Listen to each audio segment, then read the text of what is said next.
नमस्ते सभी को। आज के इस स्त्री रोग संभाषा के सत्र में आज का हमारा विषय है प्रति हरितकी अवलेह के बारे में हम डिस्कस करेंगे। इसी के साथ जैसे आपने सजेस्ट किया था, दोषों के अनुरूप एवं स्त्री रोगों में अलग अलग व्याधियों में किस तरह से हम लोग ड्रग सिलेक्शन करें, औषधियों की योजना कैसे करें। हाल ही में मैंने विरेचन को लेकर एक सेशन कंडक्ट किया था, जिसमें प्रक्रिया को लेकर मैंने बताया था कि विरेचन कैसे करना है, क्या इसके लिए निर्देश किए गए हैं, किस प्रकार से पद्धति अवलंबित की जा सकती है। कई बार ऐसे सवाल, मेंस्ट्रुएशन, अगर देखिए जैसे कि एक विरेचन की शास्त्रोक्त पद्धति तरीका जिसमें है, जिसमें हम लोग स्नेहन देते हैं। विरेचन बहुत सारे वैद्य वमन के बाद विरेचन देते हैं, बट अगर ये हर बार पॉसिबल नहीं है और आपको ऐसे लगता है कि ये जो मेरा व्याधि है या मेरा पेशेंट है, इसको विरेचन की आवश्यकता है, वमन की आवश्यकता नहीं है, तो वहां पर आप विरेचन तो कर सकते हैं। बट जैसे कि कुछ व्याधियों में हमेशा नित्य विरेचन, जैसे कुष्ठ है या जहां पर दोष दुष्ट समुचना, वहां पे हमें बार बार विरेचन का उपयोग करना पड़ता है। तो नित्य विरेच भी कुछ जो व्याधि है उसके बारे में भी आचार्य बताते हैं। बट ना, क्या होता है कि कई बार उनको जब विरेचन या कोई भी प्रक्रिया हम लोग देते हैं, तो गर्भावस्था में, सूतिकावस्था में और मेंस्ट्रुएशन पीरियड के दौरान तो हमें कोई पंचकर्म करना है। बट फिर भी क्या है कि जैसे अगर हमने स्टार्ट किया स्नेहा, और स्नेह स्टार्ट किया, और जैसे अभी आप कुछ करने ही वाले हैं, आगे का अभ्यंग करने वाले, menstruation देने उसके पहले अगर मेंस्ट्रुएशन आ जाता है, कई बार ऐसे हो सकता है बिकॉज ड्यूरिंग द स्नेहन ब्लड सर्कुलेशन इंप्रूव होता है, वात का अनुलोमन होता है, और कहीं ना कहीं जो अगर एक सिस्टम स्टिमुलेट होते हैं, हार्मोन स्टिमुलेट होते हैं, तो कहीं ना कहीं या इमोशंस के कारण भी अचानक से कुछ महिलाओं में मेंस्ट्रुएशन आता है। लाइक अगर वो 35 के एज के आगे वाली महिला है, तो उसमें तो ऐसे होता ही होता है कि साइकिल इरेगुलर हो जाता है, कभी 20 डेज के बाद, कभी कभी 5। तो it depends upon totally the emotions and the like hormonal जो भी फ्लो होता है शरीर में, इसके अनुसार भी बदलाव होता है। तो वहां पे क्या करना है, तो सिंपल सी बात है, यही रहेगा कि अगर आपने मानी आपने 3 दिन का या 5 दिन का स्नेहपान प्लान किया है, 3 दिन स्नेहन हो गया और चौथे दिन मेंस्ट्रुएशन आ गया, तो नहीं करना है आपको, तो आप पूरे 5 दिन होने दीजिएगा। नेक्स्ट हमें और आगे 3 दिन स्नेहन करना है, क्योंकि देखिए स्नेहन का इफेक्ट हमें चाहिए, क्यों चाहिए स्नेहन, ये पूर्व कर्म के रूप में बताया जाता है, जिसके साथ जो शाखागत दोष है वो कोष्ठ में आने के लिए मदद होती है। आगे भी हम इस कल्पना से 3, 5 या 7 दिन के स्नेहपान के बाद अभ्यंग करवाते हैं, सेदन करवाते हैं, और विरेचन के पहले दिन पेशेंट को थोड़े उत्क्लेश वाले द्रव्यों की खान पान की योजना करते। वही उद्देश्य है कि जितने दोष यहाँ कहाँ इधर उधर शरीर में संचित हुए हैं, शाखा में चले गए हैं, उनको कोष्ठ में लाना, कोष्ठ में, कोष्ठ से विरेचन की प्रक्रिया से उसको निकालना। तो ये पूर्व कर्म इसीलिए किया जाता है हमें। लाइक मैंने देखा कि कई बार जैसे हमारे महाराष्ट्र में तो हम लोग बहुत ही शास्त्रोक्त तरीके से ही विरेचन का प्रयोग करते हैं। बट कई बार ऐसे होता है कि ये मुझे कई लोगों से पता चला, पता ही नहीं था कि स्नेहन देना जरूरी होता है, स्नेहपान करवाना जरूरी होता है, और फिर लाइक वो डायरेक्ट विरेचन करते थे। बट यही योजना है, पूर्व कर्म क्यों करना है इसको समझता। अगर मेंस्ट्रुएशन बीच में आ जाता है तो मुझे ऐसे लगता है, मान लीजिए आपने 2 दिन का किया हो या 1 दिन का किया हो, हाँ 5 दिन का अगर कंप्लीट स्नेहपान हो गया हो, मेंस्ट्रुएशन आता है, तो उसके बाद आप सर्वांग अभ्यंग सेदन कराकर उसको दे सकते हैं। बट आपने 1, 2 दिन ही स्नेहन कर लिया है, तो मुझे ऐसे लगता है कि 3 दिन स्नेहन करवाना चाहिए, पान करवाना चाहिए। फिर आप आगे नेक्स्ट डे का भी अभ्यंग और जो भी सारी प्रोसीजर है उसको ठीक से करें, एंड विरेचन दे दे। कभी कभी अगर मान लीजिए आपने स्नेहन कर लिया, स्नेहपान हो गया, अगले अभ्यंग भी हो गए, और बस जैसे उस दिन विरेचन देने वाली उस दिन पेरेशन का पीरियड आए, तो ये हो भी सकता है जैसे मैंने बताया। तो हमेशा जैसे मैं बताती हूँ हर केस में कि आपको कोई भी कर्म प्लान करना है तो गोल्डन पीरियड ये है, छठे दिन से लेकर 15 दिन का प्लान करिए। उसी बीच जो भी पिच्चू देनी है, बस्ती देनी, उसी बीच दीजिएगा, क्योंकि भी पीरियड हो चुका है तो आगे कोई रिस्क नहीं होगा। तो ये एक आप प्रयोग कर सकते हो। अभी जैसे मैंने बताया कि उस दिन विरेचन के दिन अगर पीरियड आ गया, तो वहां पे तो विरेचन नहीं है। छठे दिन के बाद आप विरेचन दीजिएगा, इसको मृदु विरेचन, मृदु शोधन कर लीजिएगा, और थोड़ा सा फिर गैप देके अगर अगेन स्नेहपान दे। अगर वो व्याधि रिपीटेडली विरेचन के योग्य है, अगर आपको लगता है कि नहीं और मुझे विरेचन एक बार करना ही है, जैसे कि पीसीओडी है, मेंस्ट्रुएशन है, पित्त विकृतियां है, पित्त विकृतियों में विरेचन से काफी लाभ मिलते हैं। इवन अगर हम लोग रक्त प्रदर या हेवी ब्लीडिंग में भी विचार करते हैं तो वहां की मात्रा बस्ती तो इमीडिएटली देते हैं, बट वहां पर भी लॉन्ग टर्म इफेक्ट के लिए हमें पित्त का शमन करना होता है, तो वहां पर भी विरेचन देना होता है। तो ये आप ऐसे ही प्लान करिए नेक्स्ट साइकिल में कि जैसे कि वो बीच में आए और कोई परेशानी ना हो पेशेंट को, या लाइक उसका भी टाइम वेस्ट जाता है कि हमने स्नेहन कर लिया और बीच में ही पीरियड आ गया। तो ये आपको एक हमेशा से सवाल रहता है कि अभी क्या करें, स्नेहपान चालू था, पेशेंट की पीरियड आ गए।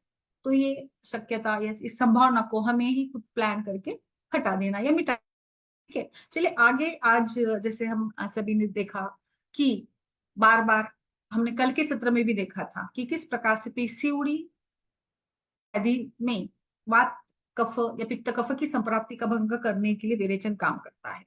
आज मैंने जो एक ड्रग लिया है उसको मैं सबसे पहले फिर कुछ हम लोग दोष के अनुसार कैसे सेलेक्ट करें। अभी देखिए सिंपल सी बात है, वात की विकृति है ना, वात का अभी कोष्ठ द्रव्यों की योजना करने के पहले हमें कोष्ठ परीक्षण करना होता है। कोष्ठ के 4 प्रकार वैसे माने जाते हैं, बट प्रैक्टिकली हमें क्रूर, मृदु, मध्यम दोष के साथ चलना। जैसे मृदु कोष्ठ पित्त का है, क्रूर कोष्ठ वात का है और मध्यम कोष्ठ कफदोष का है।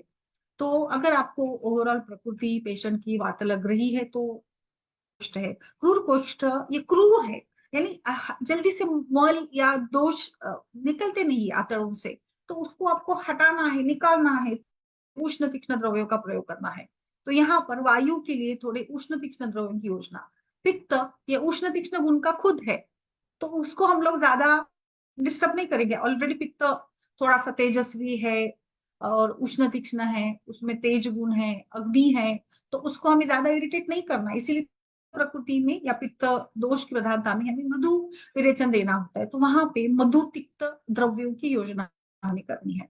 कफ दोष शीत है, स्निग्ध है, मंद है, अभी इस स्निग्धता को निकालने के लिए हमें और लाइक थोड़े से मॉडरेट टाइप के, थोड़े तीक्ष्ण भी द्रव करने वाले, छेदन करने वाले, हटाने वाले, निकालने वाले, उसको कफ को खींचने वाले द्रव्यों के यानी कटु उष्ण द्रव्यों की योजना हमें करनी होगी। बेसिक रूल है, पेशेंट की प्रकृति, उसका कोष्ठ, दोष दृष्टि क्या हुई है, उसके अनुसार हमें विरेचन द्रव्यों की योजना करनी है। अगर आपको कुछ कंफ्यूजन हो रहा है या कुछ भी ऐसे नहीं करना है विचार, बस हमें विरेचन देना है, तो विरेचक पट्टी है या हमारे पास जो जैसे तीव्रता हृतकी जैसे या लेक्सोख विरेचन योग है, स्वादिष्ट विरेचन चूर्ण है। इवन दो हम लोग बच्चों को जब बताते हैं तो त्रिफला चूर्ण, गंधर्व हरितकी, स्वादिष्ट विरेचन चूर्ण, सिंपल भी गर्म पानी के साथ ऐसे भी आप उपयोग कर सकते हो। जैसे निशोथ चूर्ण है उसको आप शुंठी के साथ मिलाकर उपयोग कर सकते हो।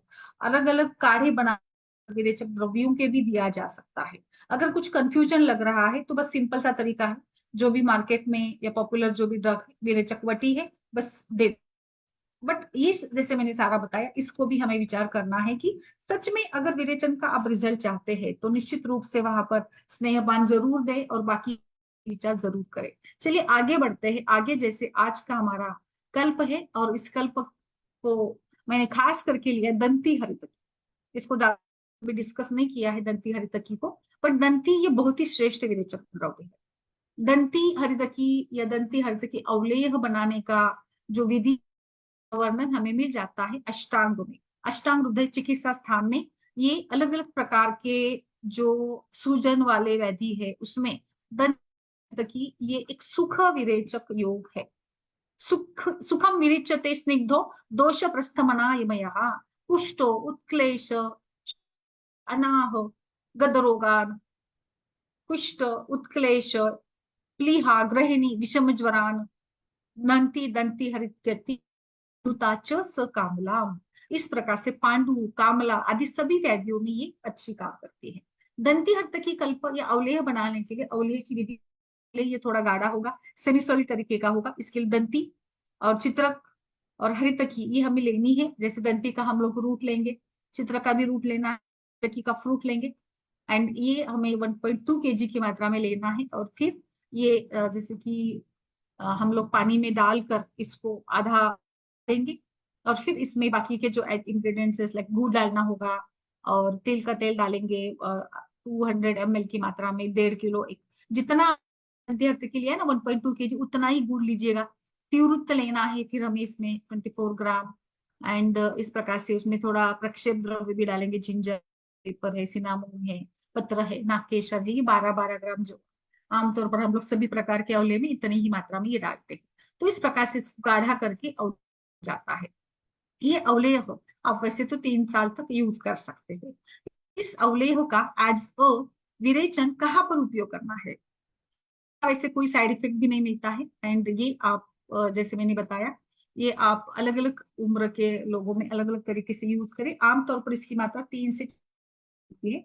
ये सवेरे आपको देना है, एंड लाइक दूध के साथ दे सकते हो, गर्म पानी के साथ दे सकते हो। बच्चों में भी अगर आपको करना है तो भी इसकी मात्रा कम कर 2 से 3 ग्राम की मात्रा में इसको यूज कर सकते हैं। और जो मैंने अभी सारे वैद्य में बता रही हूँ, इन सभी वैद्यों में इसका रिजल्ट अच्छा मिल। दंती हरितकी ये कहाँ पे यूज करेंगे, दंती अवलेह ये हम लोग यूज कर सकते हैं क्रूर एंड मध्यम कोष्ठ में, यानी और कफ जनित दोष दृष्टि में इसका उपयोग करना है। और इसीलिए मैंने इसको सेलेक्ट किया क्योंकि हमारे स्त्री रोगों में अर्बुद, पीसीओडी, कोई भी टाइप की सिस्ट, ग्लैंड ट्यूमर, सूजन, पीआईडी, ये सभी व्याधि आमतौर पर, इवन तो कैंसर, ये सभी व्याधि वात कफ जनित माने जाते हैं। और इसीलिए अवलेह ये 5 से 10 ग्राम की मात्रा में हम क्रूर कोष्ठी या मध्यम कोष्ठी पेशेंट्स में देते हैं, जो कि बहुत मतलब शुद्धि यानी प्रवर शुद्धि, उत्तम मध्यमहीन शुद्धि देखेंगे तो उत्तम में 30 वेग बताए गए हैं। मैंने अभी अभी करवाया, बच्चों को करवाया था, तो बच्चे डरने लगे कि भाई 30, 20 वेग और 10 वेग। तो लाइक मैं बोली आप खुद को एक्सपीरियंस करेगा कि विरेचन लेने से क्या होता है, कैसे स्नेहपान करवाया जाता है और फिर क्या होता है। तो ही पेशेंट को हम लोग बोलते हैं ना, ऐसे ही बोलना अलग बात है, खुद से लेना अलग बात है। इसमें कॉम्प्लिकेशंस कुछ वैसे तो नहीं होते, कभी कभी हो सकता है, जैसे करके वमन होता है विरेचन के दौरान, कभी कुछ पेशेंट्स में पेट दर्द होता है, एंड उदरशूल तो थोड़ा होगा, मध्यम कोष्ठ के लोगों में थोड़ा सा हो सकता है, एंड वमन भी हो सकता है।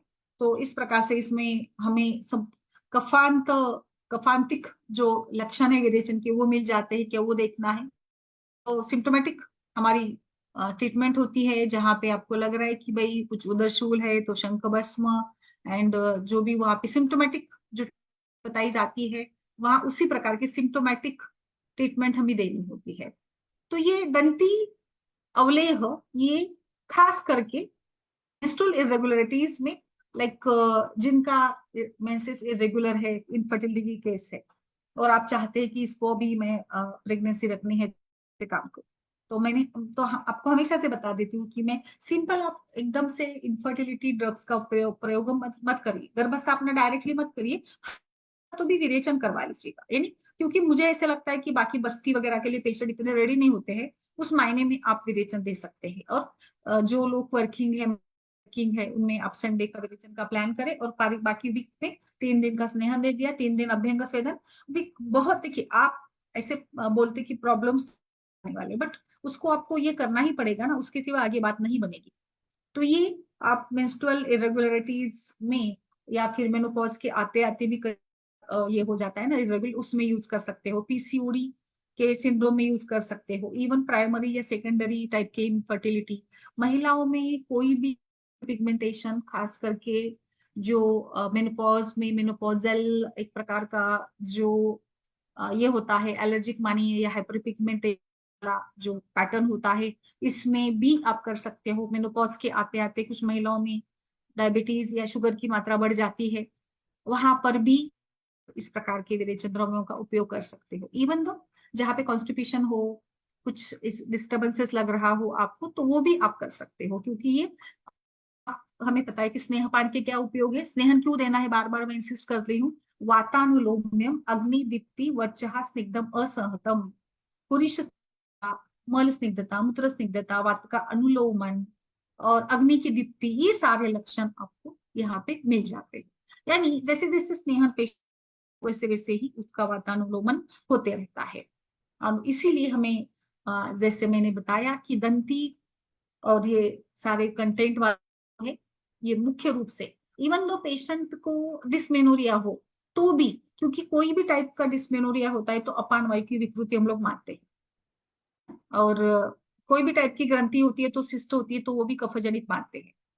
कोई भी टाइप का उदावर्तिनी योनि व्यापद है, वातज योनि व्यापद है, जिस पेन मेनली लक्षण रहता है, और ऐसे पेशेंट को बोलता है कि पेट में गच्चे लग रहा है, अदमा नाटक के जैसे लग रहा है, तो उसमें भी कोई भी टाइप की आर्तोदृष्टि हो, कोई भी टाइप की त्वचा की विकृति हो, हाइपर मेलाज्मा हो, है ना, उन सभी में भी दंती ये और इसमें सारे जो है काफी अच्छे से काम करते हैं। और बाकी आप इसके साथ बाकी के फॉर्मुलेशंस, बाकी के ट्रीटमेंट भी जारी रखिएगा। मुझे लगता है कि ये इसीलिए मैंने खास करके इस में हम लोग दंती हरितकी का विचार कर रहे हैं कि दंती हरितकी अवलेह कहाँ कहाँ पर यूज करेंगे।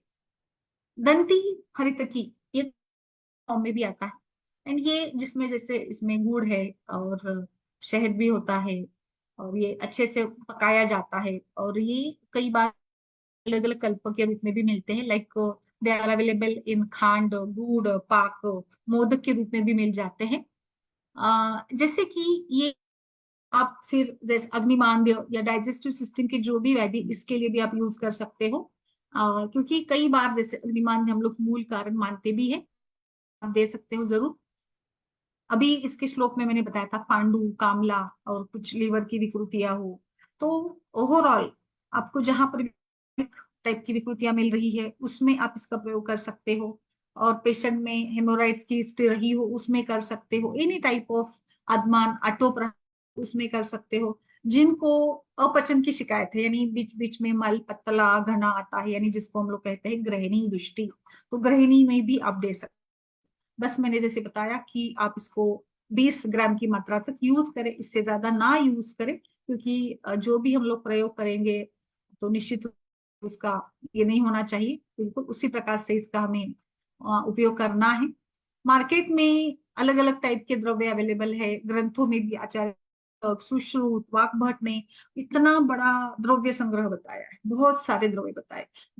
ये विरेचन क्रिया हम केवल चूर्ण काढ़े के साथ नहीं करते हैं, देर आर वेरियस फॉर्म्स, अलग अलग फॉर्म से विरेचन देने के, चूर्ण, वर्ती, आसव, मध्य, सुरा, यवागु, तेल, सी, तर्पण, और आचार्य सुश्रुत ने घृत योग, तैल योग, मध्य योग, मांस रस, सब कुछ इतने सारे बताए हैं कि जहां पर हम जैसे अलग फॉर्म में पेशेंट को जो भी सुटेबल है उस फॉर्म में विरेचन दे, ये आचार्य इसमें कहना चाहते हैं। ठीक है। दूसरा इसमें अभी मैं कुछ आपको बता देती, आपने सजेस्ट किया था कि कौन से दोष में कैसे सेलेक्ट करना है, तो अभी वात कफच व्याधि जैसे अभी हमने सारी लिस्ट देखी, वात कफच व्याधियों की अर्बुद जैसे, तो उसमें भी सेंधो निशोत एक भाग, सेंधो यानी सेंधा लवण चुंटी एक भाग और 2 भाग निशोत लेना है।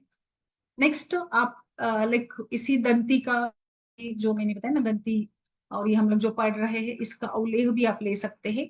ये भी जैसे कि बैक पेन के पेशेंट्स है जहाँ पे वात प्रकोप होता है, या कटिग्रह के पेशेंट्स है, इनमें इसका प्रयोग कर सकते हैं। अरिष्ट जहां पर लाइक निशो दंती का संधान मदन फल चित्रक मिलाकर अरिष्ट संधान करके देना होता है, तो वो हम लोग वात कफ या पित्त प्रधान व्याधि में, या अभी पांडु या उदर के जैसे भी इसमें दे सकते हैं। जहां पर पित्त की विकृति है वहां पे हमें तीव्र अवलेह पित्तज व्याधि के लिए बेस्ट माना जाता है, उसको आप गर्म पानी या दूध के साथ दे सकते हैं। जैसे मैंने बताया ना, कुछ नहीं मिल रहा है तीव्र अवलेह जी का, अभी अभी डॉक्टर मंदाकिनी ने भी पूछा था तो उन्होंने भी अच्छा बताया कि एरंड तेल भी दे, बिल्कुल एरंड तेल भी कफवात में दीजिएगा, वात के लिए तो वो तो वरदान होगा। इवन एरंड, ये अगर आप एरंड का जो तेल है उसको शुंठी का काढ़ा बनाकर या शुंठी का पानी का घोल या फांट के साथ अगर, तो भी काम बहुत अच्छे से कर जाता है। तो ये आपके ऊपर डिपेंड करता है कि आपको इजीली अवेलेबल क्या है, आपके पास जो भी अवेलेबल है इसके साथ भी इवन आप फांट काढ़ा बनाकर भी दे सकते हो, इवन पानक बनाकर भी दे सकते हो। जैसे निशोत मूल का आप पानक बनाकर जैसे उसमें डालकर उसके लाइक 10 ग्राम की मात्रा में इसको दीजिएगा। स्नुही क्षीर और यूष वात कफज व्याधियों में दे सकते हो। जहां पर आपको लगता है कि तर्पण भी करना है और पेशेंट का वात कफ बहुत ही ज्यादा मंद अग्नि है, कहीं ना कहीं थोड़ा पित्त भी लग रहा है, तो दाढ़ी के रस के साथ निशो चूर्ण दे सकते हैं आप, है ना। कुछ व्याधियों में हमें घृत भी दिया जाता है, मैंने आज भी बताया था कि घृत के साथ दीजिए। इसमें आप शंखिनी, सप्तला, क्वाथ, दूध डालकर भी इसका प्रयोग कर सकते हैं। 40 ml की मात्रा में आपको ये देना है। दूध और तिवृत्त चूर्ण, ये तो बेस्ट ही है वात कफज व्याधियों, इजी ऑप्शन। दूध और तिवृत्त चूर्ण ये आपको देना है, सिंपल सा ये है। नेक्स्ट, निशोद चूर्ण, त्रिफला चूर्ण। फिर इसमें आप विडंग भी डाल सकते हैं, विडंग यवक्षा ऐसे मिलाकर ये करके दीजिएगा। कफ व्याधि, गुल्मा, ये जैसे सांस फूलती हो, इसमें गर्म पानी के साथ इसको आपको देना है। तो अभी कई बार ऐसे होता है कि कोष्ठ परीक्षण कैसे करें। अभी कोष्ठ परीक्षण की में स्नेहपान, फिर विरेचन देना और उसके बाद कोष्ठ परीक्षण करना। बट मैं सिंपली आपको बताऊं, कोष्ठ परीक्षण में एक बार इसको और अच्छे से पढ़ा के, मुझे बहुत अच्छा इसमें इंटरेस्ट है। पोस्ट परीक्षण में सिंपली पेशेंट की पुरुष परीक्षा करिए, यानी पुरुष परीक्षा के बारे में प्रश्न पूछिए कि पुरुष कैसा आता है, उसका स्वरूप कैसा है, करना पड़ता है क्या, फ्लश के लिए टाइम लगता है क्या, पुरुष पानी के ऊपर तैरता है क्या, या पानी के नीचे जल्दी चला जाता है।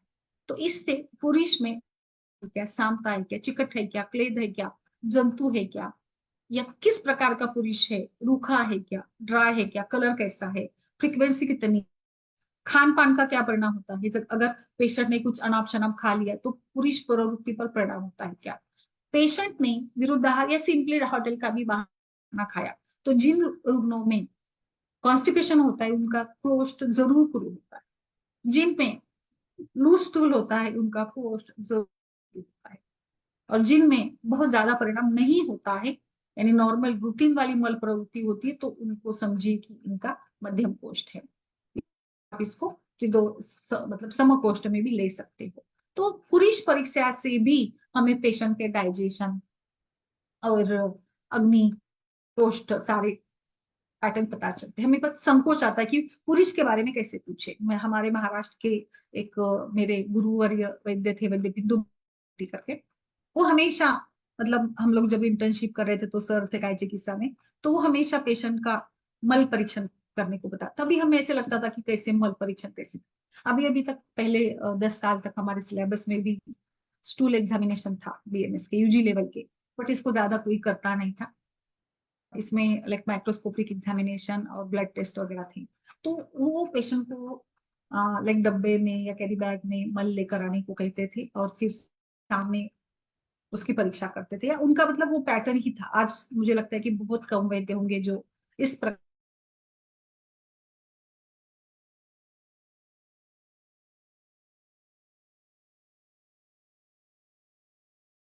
बताती है। हमारे शरीर का स्वरूप ही हमारे हमारी विकृतियों के बारे में बताता है।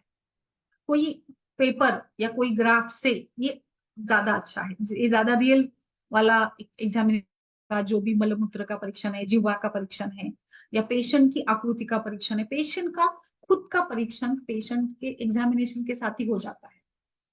बहुत ही ज्यादा जरूरत पड़े ना, वहां पर जाकर आप इन्वेस्टिगेशंस करा ले। इवन दो पेशेंट के बोलते समय उसकी भावनाओं के बारे में, उसके सत्वरजतम के बारे में, हिस्ट्री बताने के तरीके से उसके बाकी के गुणों के बारे में, स्वभाव गुणों के बारे में सब कुछ पता चलता है, प्रकृति के बारे में हमें पता चलता है।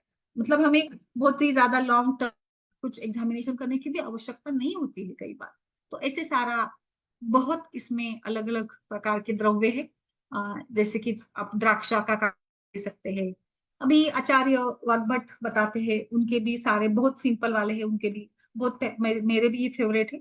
त्रिफला, स्नुही एंड शंखिनी, नीली और चतुरंगुल का भी बहुत अच्छे से रिजल्ट देते हैं। तो सुख विरेचन करना है तो तिवृत्त दीजिएगा, विरेचन करना है तो चतुरंगुल दीजिएगा। चतुरंगुल का फल होता है ना, उसका पल्प यूज करते हैं, ये मधुर रस वाला होता है और इसका प्रभाव रेचक होता है।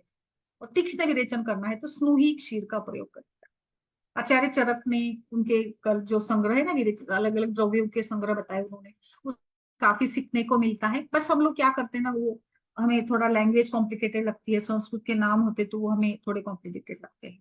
उन्होंने भी ये त्रिवृत उन्होंने भी बताया हुआ है, दंती बताई है, द्रवंती, दंती, संखिनी, सप्तला, चतुरंगुल भी बताया उन्होंने, एंड ये भी स्नोही भी बताया है। तो ये चरक मतलब सिंपल में बताऊं, हमारे पास 3-4 जो द्रव्य है, इन्हीं से ही हमें हर व्याधि में हम इसका प्रयोग करके उपयोग कर सकते।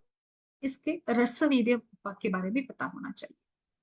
एंड कुछ हमारे जो हमारी जो किताब है पंचकर्म की, प्रोफेसर कस्तूरे जी की, जो काफी यूज होती है, बच्चे काफी पढ़ते हैं, हम लोग भी इसी से पढ़ते हैं।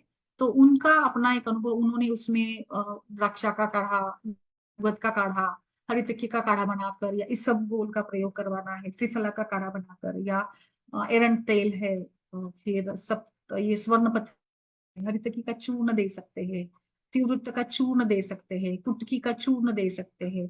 ऐसे भी उन्होंने इस प्रकार से भी कुछ विरेचन द्रव्यों का बताया है। अगर आपको किसी द्रव्य का रूट यूज करना है तो उसमें तिवृत्त बहुत अच्छा है। फल यूज करना है तो हरितकी अच्छा माना गया है। अगर आप इसकी सेंग यूज करनी है तो अरगवत अच्छा माना गया है। अगर पत्ता यूज करना है तो स्वर्ण पत्री अच्छी मानी गई है। तेलों में एरेंटेल श्रेष्ठ माना गया है। जूस यूज करना है तो कार्वेल का जूस यूज करेगा, ऐसे आचार्य सुश्रुत बताते हैं। तो ये तो सारी मतलब हमें इंफॉर्मेशन हमारी ग्रंथों से ही मिल जाती है, और उन्हीं हम अपने डे टू डे अनुभव के साथ तो इसका प्रयोग हमें बेहतर तरीके से करना होता है। तो इस प्रकार से हम अपने पेशेंट्स में उसके दुष्य समूर्छना और जो भी लक्षण मिल जाते हैं इन्हीं के साथ। अगर मैं आपको पीडीएफ भी शेयर कर सकती हूँ इसका, सारे जो भी सुश्रुत और वाग्भट के हैं, जैसे उसका कितनी मात्रा में जैसे यूज करना, मैंने एक बार पिछले सत्र में भी इसको बताया था। लाइक आप हिंगू वगैरह सब इतने सारे द्रव्य, यानी जो हम लोग सोचते भी नहीं है, वो भी द्रव्य विरेचन के लिए यूज, जैसे हिंगू को देखिए, हिंगू हम उष्ण, हिंगू तो है ही उष्ण, तो ये भी आप लिए यूज कर, इवन ज्योतिषमती द्रव्य है, इसका भी विरेचन के रूप में उपयोग कर सकते हो। तो हमें हमारे पास 100 तो आराम से द्रव्य आ जाते हैं, जो आचार्यों की अगर हम लोग कंपैरिजन करेंगे ना, तो वहां पे इतना सारा कुछ हमें मिल जाता है। चरक सुश्रुत, अष्टांग हृदय, अष्टांग संग्रह, इन सभी का विचार करेंगे तो गोक्षुर भी ये एक विरेचन के रूप में है। गोक्षुर हम देते मूत्र तो सूजन कम करता है, इसलिए मैं हमेशा से मेरा गर्भिणी या क्षीरपा कल्पना में मैं गोक्षुर ये जरूर बताती हूँ। तो कहीं ना कहीं ये एक, भले ही हम क्षीरपाक में सिद्ध करके दे रहे, रसायन के लिए दे रहे, गोक्षुर हमने गर्भिणी आहार में भी करना होता है, क्योंकि वो एक प्रकार से क्लेद का वहन करता है, और गर्भिणी में जो शोफ होता है, वो शोफ हटाने के लिए, शोफ ना होने देने के लिए ये गोक्षुर मदद करता है। तो इस तरीके से हमें खुद के स्वयं के अध्ययन के साथ साथ कुछ ग्रंथों का आधार लेके हम दोष दुष्य समूर्चना के आधार पर विरेचन द्रव्यों का संग्रह कर सकते हैं, विरेचन द्रव्यों का उपयोग कर सकते हैं। हमने और एक बताऊंगी मैं, जैसे मैंने रस के साथ साथ बताया था, इसी से जैसे अभी देखिए पित्त की विकृति है, तो हमारे दिमाग में क्या आता है पित्त के लिए? सबसे पहले क्या क्या आता है?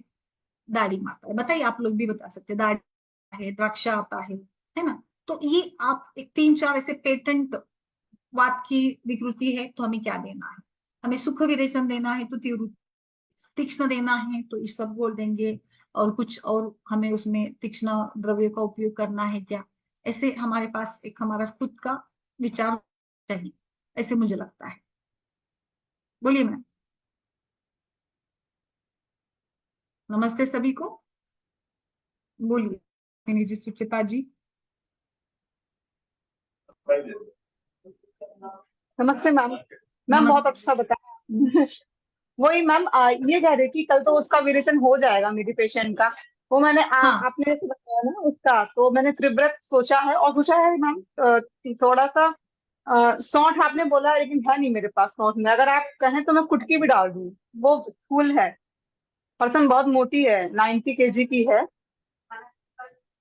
हाँ हाँ। एक्चुअली उसकी जो प्रकृति है ना मैम, वो है हम्म। कफज और वातज है उसकी प्रकृति। और उसको जो बीमारी है वो मुझे लग रहा है पित्तज वातज के हिसाब से है। तो पित्त तो मेन मुझे यहाँ पे दिख ही रहा है, लेकिन साथ में वो वातज भी उसकी है, तो वात भी इधर ही दुष्ट है, लेकिन है वो बहुत मोटी। तो थोड़ा सा अगर आप बोले तो मैं कुटकी डाल सकती हूँ। या सुख विरेचन ये वाले जो द्रव्य आप एक काढ़ा था ना सुख विरेचन वाला, वो हम्म। अगर आप कहें तो वो भी दे सुख सकते हैं। विरेचक चूर्ण आता है मैम मार्केट में ना, सुख विरेचक चूर्ण आता है, वही बोल रहे हैं ना आप? नहीं नहीं मैम, एक ना एक एक चूर्ण ना सर ने शेयर किया था, नवीन सर का, जब मैंने पढ़ा था ना, तो उसमें उसमें उन्होंने हाँ एक कॉम्बिनेशन बताया था। तो वो वाला हाँ। कॉम्बिनेशन, उस कॉम्बिनेशन में सेंधा मतलब सेंधव छोटी श्रुति हरिप्ती निषोद। थी। हाँ हाँ, निशोद था, कुटकी था, अमृता बूढ़ा, छोटी हरिप्ती, ये था। हम्म। बस ये चार तो चीजें बस थी। वही सेंधव शुंठी निषोद दे सकते हैं आप, वो भी दीजिएगा। ये हम्म, सिंपल है मैम, ये मैं जो बता रही हूँ ना, सेंधव शुंठी निषोद, ये तो आपके क्लिनिक में होंगे ही होंगे। हाँ हाँ। तो इन सबको 20-20 ग्राम लेकर के वो फोर्थ पार्ट ऐसे वन नहीं, रिड्यूस बीस करके बीस वन। ग्राम नहीं, एक एक सभी का मिलाकर 20 ग्राम। अच्छा, टोटल मिला के 20 ग्राम। हाँ, टोटल मिला के 20 ग्राम। तो इसमें आपको क्या करना है, देखिए, निषोद 10 ग्राम एंड सेंधव 5 ग्राम, शुंठी 5 ग्राम, ऐसे करके लीजिएगा। हाँ जी मैम। जी मैम। तो हम्म। ये तीन मिलाकर के उनको दे देते हैं मैम। फिर इसके बाद बस्ती बस्ती भी देनी होगी क्या उनको? क्योंकि उनको ना हाँ फाइब्रोइड हाँ। था, फाइब्रोइड था उसमें, उनके यूट्रस में। और ये स्पेज्मोडिक डिस्मेनोरिया की प्रॉब्लम पहले से थी ही थी।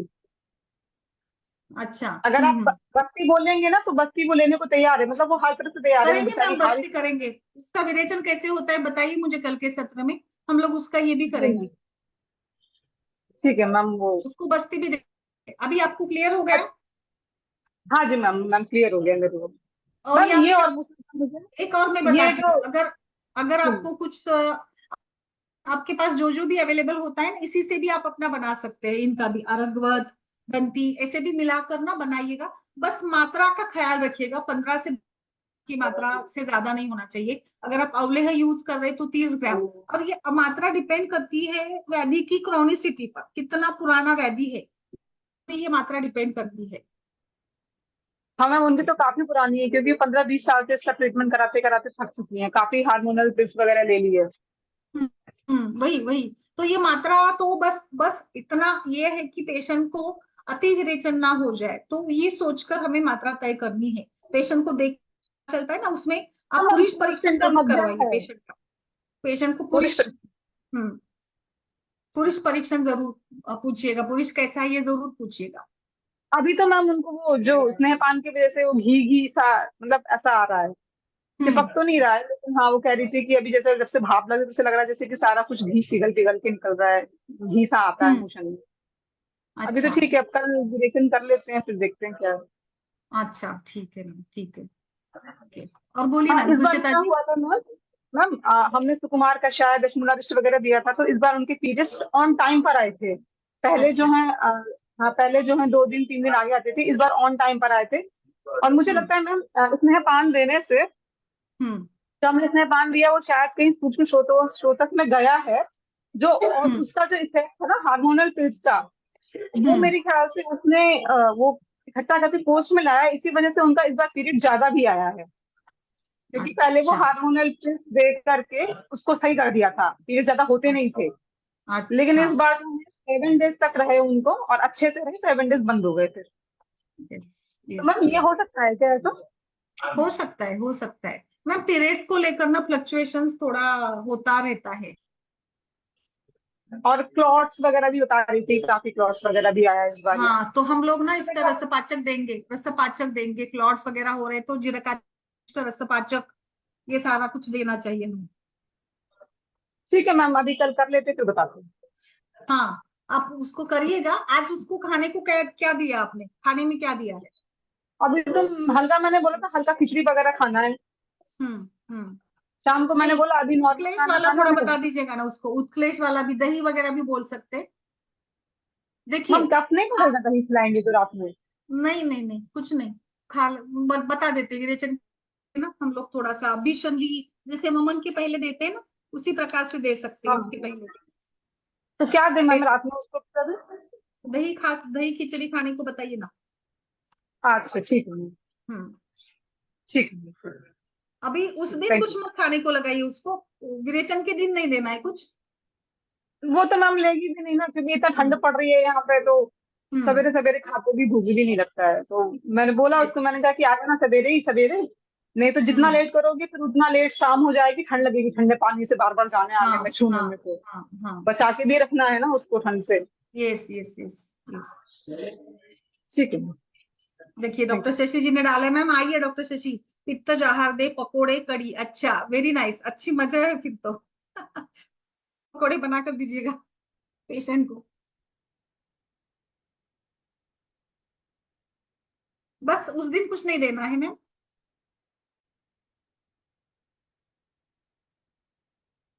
विरेचनोपक ऐसा बोला है, यानी स्निग्ध द्रव उष्ण। आप रस वगैरह भी दे सकते हैं, भात दे सकते हैं।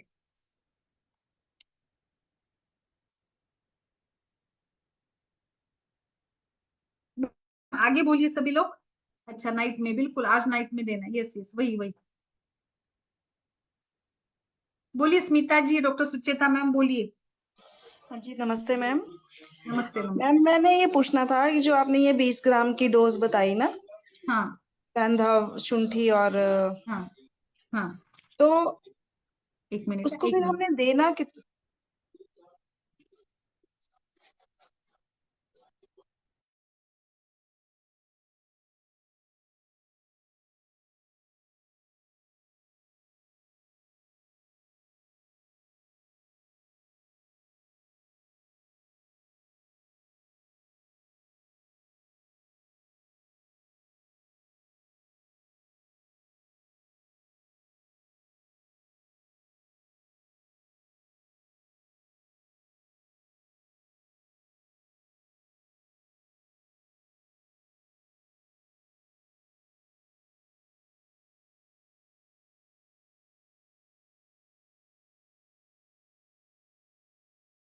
डॉक्टर सुचेता बोलिए मैम आप। हाँ जी मैम, ये पूछ रही थी मैं कि फिर उसमें हाँ। हमें डोज उनको दे दे के सेट करनी पड़ेगी, या कि कुछ उसका है कि हमने 2 से 3 ग्राम या 4 ग्राम देनी है? नहीं, एक्चुअली ये जो मैंने अभी बताया ना, तो दंती कोष्ठ और ये वाला, ये तो ग्रंथोक्त ही है मैम। और शुंठी और निशोथ वाला, ये वातक कफज व्याधि के लिए ही है, 20 ग्राम का। अगर आपको लग रहा है कि पेशेंट को इतना सुटेबल नहीं होगा, तो आप 15 ग्राम का भी दे सकते हैं, 20 ग्राम का, या थोड़ा 2 ग्राम बढ़ा भी सकते हैं। It depends upon the condition disease of patient. ठीक है, मीन कि वो एक ही बार देनी है हमने, है ना वो? यस यस, एक ही एक ही बार। बार विरेचन द्रव्य उसी दिन सवेरे आपको एक ही टाइम पे देना है, बिल्कुल। ठीक है, ठीक है। हम्म। Thank you. और मैम कल का एक कैसे बात रहा? पूछती थी, जैसे मैम हाँ। एक बात पूछती थी, जैसे हम विरेचन द्रव्य सेलेक्ट कर रहे हैं विरेचन देने के लिए, हम्म और हमें आइडिया नहीं है, मतलब होते तो हम्म। हम हमेशा अपनी जगह सही है, फुल पर्सन देख लेते तो सोचते थोड़ा सा कुटकी डाले, थोड़ा सा ये डाल दे, तो मैम कभी ऐसा तो नहीं होगा कि हमने ज्यादा मात्रा में उसको ऐसे कुटकी वाले द्रव्य दे दिए, ज्यादा तीक्ष्ण रेचक दे दिए, तो उसकी वायु बढ़ तो नहीं जाएगी? नहीं मैम, ऐसा तो नहीं होगा। अति मतलब कभी कभी फिर वमन या कभी पेट दर्द ऐसे हो सकता है उसमें। अति योग हो सकता है थोड़ा सा।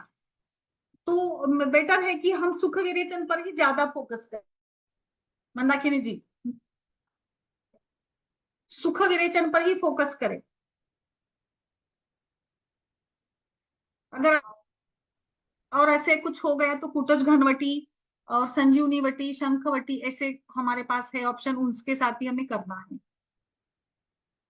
मैम समटाइम क्या होता है ना, कोई कोई पेशेंट होता है वो द्रव्य हम्म देने के बाद उसको 1 1 घंटे बाद भी मोशन नहीं होते हैं, तो उस हम्म। कंडीशन में गर्म पानी पिलाते हैं, तो फिर क्या करना चाहिए अगर ऐसा कुछ नहीं हो रहा है तो? क्या क्या एक किसमें? बार ऐसा हुआ था, एक बार मेरे साथ क्या होता है, एक पेशेंट था मेरा, उसको मैं विरेचन कराने के लिए मैंने विरेचन द्रव्य दिए, और उसको हम्म। हमने 1 आवर तक वेट किया, उसको नहीं आया, मतलब मोशन हुआ ही नहीं। फिर मैंने उसको अच्छा। एरंड तेल पीने को बोला, मैंने कहा तो कोई ऑप्शन नहीं है, एरंड तेल पी जाओ। तो उसने 6 ढक्कन एरंड तेल पी लिया, उसके बाद जो शुरू हुआ, फिर वो एकदम मतलब उत्तम वेग में गया, फिर वो मतलब प्रवर वेग में गया फिर वो। तो ऐसा क्यों हाँ, होता है मैम, ऐसा क्यों हो जाता है अच्छा ऐसे? ज्यादा वेग आए बोल रहे हैं ना आप? नहीं, पहले तो आ ही नहीं रहा था, 1 घंटे तक तो आया ही नहीं, हम लोग सोचते रहे भाई क्यों नहीं निकल रहा है। फिर मैंने बोला कि हम्म रखा आपके पास? बोला हाँ। मैंने कहा बस उसको गर्म करो, इसको पानी गर्म के साथ में 4 ढक्कन पी लो, तो थोड़ा बहुत तो हम्म। कुछ आ ही जाएगा। तो जैसे उसने हम्म। पिया, बस उसको कुछ आ गया, फिर अच्छा से उसको कम वेग आए फिर उसको। तो ये अच्छा। क्या रीजन होता है मैम कि जब हम ऐसे, क्या ड्रग सिलेक्शन में प्रॉब्लम हो जाती है कि ऐसे रुक हाँ, जाता है? कभी कभी क्या ना, लाइक मतलब चिपक कर बैठ जाते हैं ना दोस्त, तो आपने गर्म पानी दे दिया तो वातकानुलोमन हो गया, इसलिए फिर उसको हो गए ना अच्छे से विरेचन।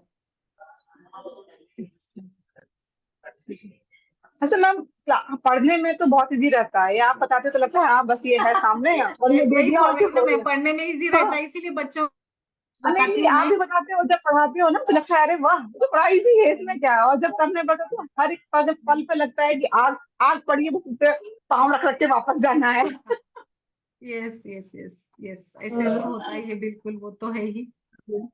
मतलब करते समय जो कठिनाई आती है ना, उसी से हम लोग रहते हैं जी एक्चुअली। जी।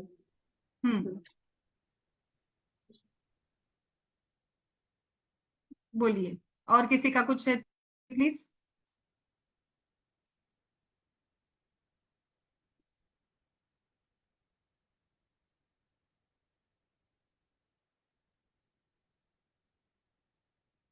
बोलिए मैम।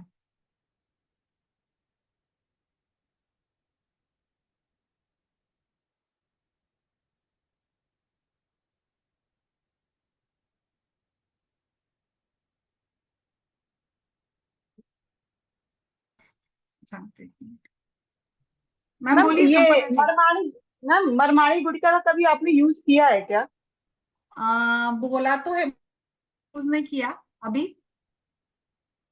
वो जो मेरा कोलोइड गोइटर वाला पेशेंट है ना, उसमें सोच रही हूँ करने का, जैसे एरन तेल का तो लगाऊंगी लेकिन सोच रही हूँ एक बार उसको भी ट्राई करके देखती हूँ, तो रिजल्ट कैसा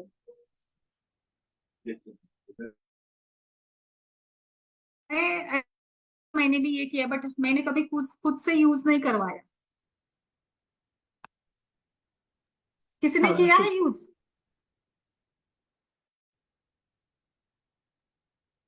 बोलिए मैम।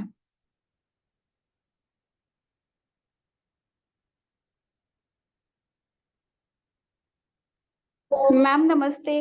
मैम किस बोलिए। बारे में बात चल रही है? मैंने एक्चुअली जस्ट अभी ज्वाइन किया है, तो आप क्या किसके लिए पूछ रहे हैं यूज करने का?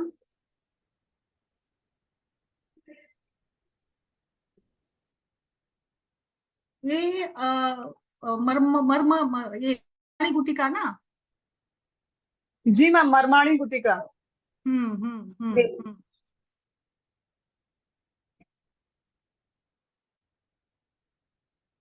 इसके बारे में चर्चा हो रही थी।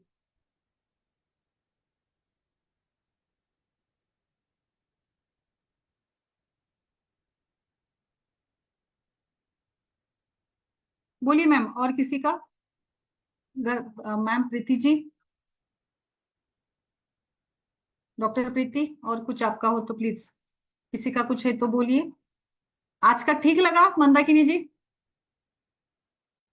जी मैम बहुत अच्छा था आज का, मतलब जैसे एक एक जो छोटी छोटी सी बातें होती हैं जब हम लोग बड़ा कंफ्यूज हो जाते हैं मैम, पोस्ट में क्या बिल्कुल। हो गया ये कैसे, तो हाँ मैम बहुत अच्छे से आज क्लियर हुआ है। Yes yes yes yes. हाँ जी मैम, आज कई कंफ्यूजन्स दूर हो गई कि कहाँ पे क्या कैसे करना है। Yes thank you yes so much. Yes.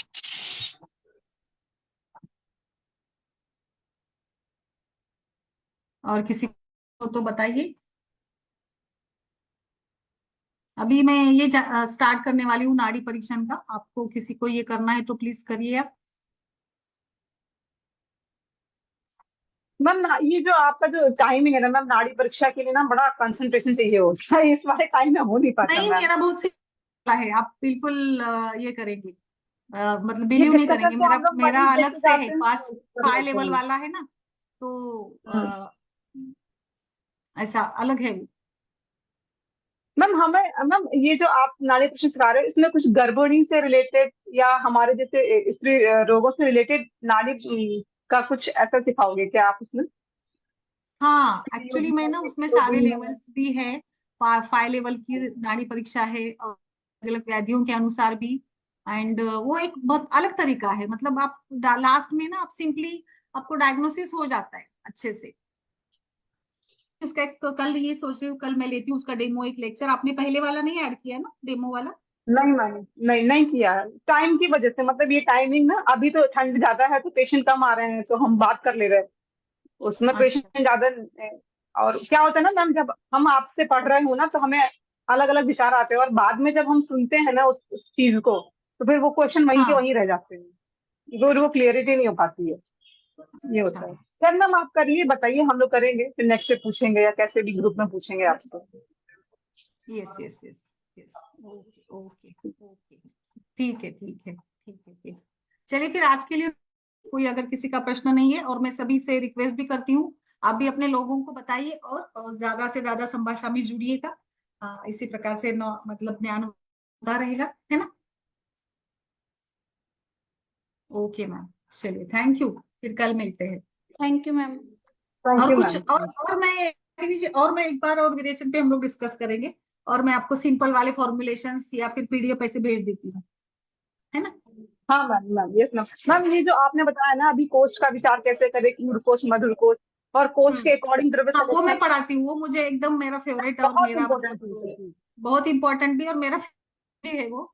Yes मैं ये हमें बिल्कुल। पढ़ाया भी नहीं जाता, हम जानते भी नहीं है, और मेरे ख्याल से वैद्य जी इसमें ना चक्कर चक्कर हो जाते होंगे कि यार इसका तो प्रकृति ऐसी हो गई है, ये व्याधि ऐसी हो गई, तो क्या सेलेक्ट करें, ये यस थोड़ा यस कंफ्यूशियस।